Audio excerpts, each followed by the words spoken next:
Assalamu alaikum wa rahmatullahi wa barakatuhu. The beautiful thing about learning is that nobody can take it away from you. With this quote, I would like to say never stop learning in any stage of your life. Always keep learning new things in your life. Okay, I would like to move on with the poem Stopping by Woods on a Snowy Evening by Robert Frost. I hope you all have memorized the poem by now. Very good. Now let us quickly have a recall about the poem and the poet. This poem was written by the famous poet Robert Frost and published in the year 1923. In this poem, the poet is talking about the conflicts between the man and the nature, and he highlighted the differences between the wishes and the obligations. Obligations means the responsibilities which people have to face in their lives, and he is comparing both together in this poem. And this particular poem is very famous in the English literature, and in this poem he's talking about most of the about the nature and the perspective of the nature through the eyes of an adult, and he is admiring the beauty of the woods in and between the woods and the frozen lake. And it is the poet is taking us to the different places of imaginations, and making us realize how beautiful the places are, and we cannot stay back in one place, and we have to keep moving on in our life. Today in this video we are going to learn about the literary device used by the poet in this poem. So let me first start with the rhyming words. So whose wood these are, I think I know. His house is in the village, though he will not see me stopping here to watch his woods filled up with snow. My little horse must think it quiet to stop without a farmhouse near, between the woods and frozen lake, the darkest evening of the year. So here the first two stanzas are there of the poem. So now in the first stanza, can you identify the rhyming words? Yes?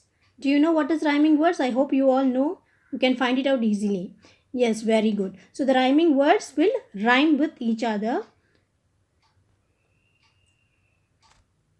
So now if you see the note over here, the rhyming words in the first stanza, it is no, though and snow. So the last word of the first line is no, and it is rhyming with the second line last word though.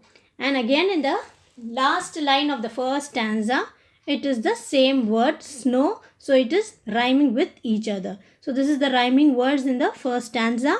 In the second stanza, again the rhyming words is the last words we have to see: choir, near and year. So these three words are rhyming. So now we have another thing called as rhyming scheme. So what is rhyming scheme, do you know? Yes, rhyming scheme is done based on the rhyming words in the stanza. Okay, so now if you see the last word of the first line is snow.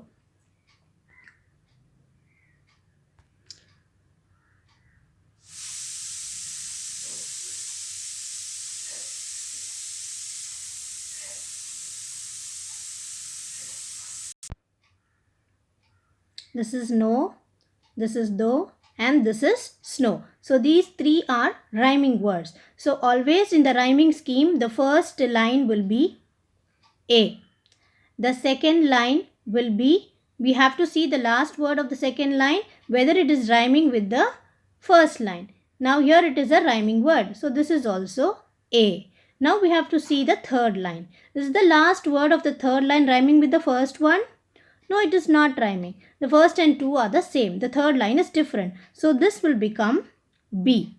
Now the last line of the stanza, the last word is snow. So now this word again snow is rhyming with the first word. So again this will become A.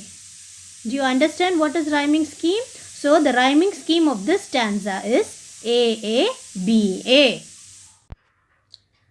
Now again for the second stanza, if you see, the rhyming words is cure, near, year. Okay, choir, near, year. These are the rhyming words. So again, if you see the rhyming scheme for this, the first line will be A. The second line again it will be A. The third line, the last word is lake. So lake is not rhyming with near. So this will become B. Now again, in the last line you can see it is year. So this year is rhyming with the first line. So again this is A. So again the rhyming scheme of the second stanza is A, B, A.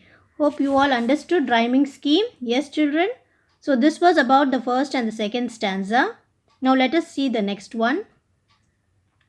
So now in the third stanza, here the rhyming words you can see shake, mistake, flake.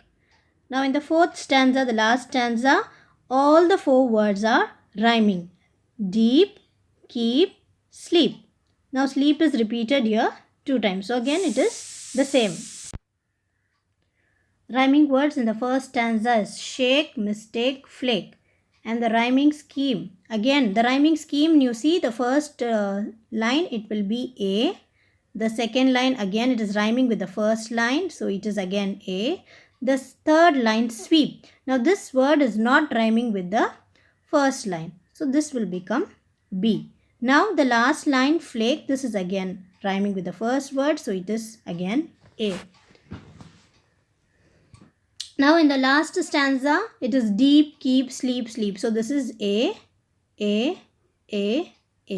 So the rhyming scheme here is A.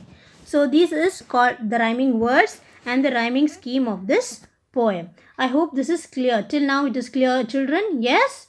Okay. Now let us move on with the next one. Now let us move on with the literary devices in this poem. Okay. So the first one here is metaphor. So what is metaphor? Metaphor is nothing but the comparison of two things. It is applied simile. So you will be comparing something and it is not just comparing but you can firmly saying it is the same thing. Okay. So here in this poem we don't have an exact metaphor but we have two extended metaphors. That is, we are to an extent it is a similar to a metaphor. So here the first one given here is sweep of easy wind and donny flake. This is our first metaphor. And second one is miles to go before I sleep. So this is again a repetition is also there. So here what is the comparison? Here the comparison is he is comparing the life, the journey, the miles, that is miles as the journey of life, and the sleep. Now the sleep is compared here to represent the death, the last sleep. Okay. So here he is comparing two things with different things. So it is an extended metaphor. Now the second thing we are going to learn here is personification. So personification means, as the word say, pursue, pursuing something. So you will imagine something. So you are pursuing something with and giving a human quality to that particular thing. So in this poem, when you read already, we saw that the horse was there and the poet was telling that the horse was shaking his head, shaking his harness bells, and he was asking a question. So now some human quality is being given to the horse. So this is called as personification, pursuing something for something else. So this is called personification. So here in this poem, the personification is he gives his harness bells a shake to ask if there is some mistake. So this line is called as personification in this poem. Next is imagery. What is imagery? So as the word say, image. So the poet is taking us and showing us different images of the places through this poem. Okay, so he's showing us the woods. It's talking about the house. He's talking about the frozen lake. He's talking about the beauty, the nature, about the horse and everything. So he is making us imagine and have an image through his poem. So this is called as the imagery. So what are the words we are learning as imagery? About the dark woods, dark deep woods we are learning. We are learning about the house. We are learning about the lake. So we are having an image of all these things. So this is called as imagery. Next is alliteration. So alliteration we have read many times in the class also. I will repeat again. alliteration, we have to see the let us see the poem and then pick out some alliterations from the poem. Now, if you see the poem, alliteration is the two words with the same consonant in the same line. That is called as alliterations. So, we know what are vowels and alliterations. Yes, vowels is A, E, I, O, U. The alphabets apart from these vowels are the consonants. Okay. So, in a line in the poem, if you find two consonants or even consonant sounds in the same line, those words are called as alliterations. Now let us see in this poem what are the alliterations. In the first line we have whose, whose, these are, I think, I know. So the word whose and whose. So it starts with W. So this is an alliteration. Then the word these and think. It starts with a consonant TT. So this is also an alliteration.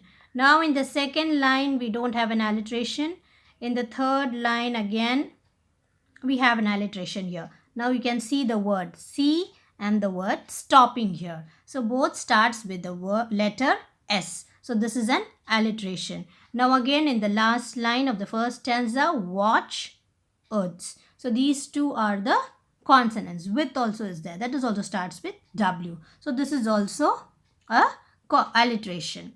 Now in the second stanza you can see my must. This is an alliteration. In the second line, we don't have an alliteration. In the third line, again, we don't have an alliteration. In the last line also, we don't have an alliteration.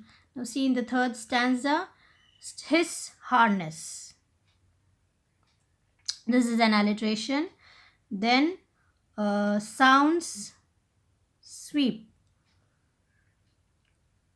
Then in the last stanza, dark, deep. Okay, so these are the alliterations. I hope you all understood what is an alliteration. Yes, it is nothing but the repetition of the same consonant sounds in the same lines. Uses of W and WH and S sounds are there in this poem. And the following phrases are the examples of the alliteration from the poem. I have showed you so many examples. Watch his hoods, sounds the sweep. So the consonants or the consonant sounds. So whatever is there, it is called as alliteration. So this was about alliteration. Now next literary device is assonance. So what is assonance? Now alliteration we saw it was the sound of the consonants. Now in assonance means it is the sounds of the vowels. Like in this poem we have the sounds of E and I. So we see the two lines. He will not see me stopping and he gives his harness bells a shake. So here the vowel sounds he, see. The sound it ends with E. So it has an E sound. The vowel sound and his harness. So I sound. So here the vowel sounds are there. So this is called as assonance. Now next is consonance. Consonance is a repetition of the consonant sounds such as W and the sounds in whose, whose are these, I think, I know, and W sound into watch his woods fill up with snow. Again here it is the repetition of consonant sounds. This is similar to alliteration. Okay.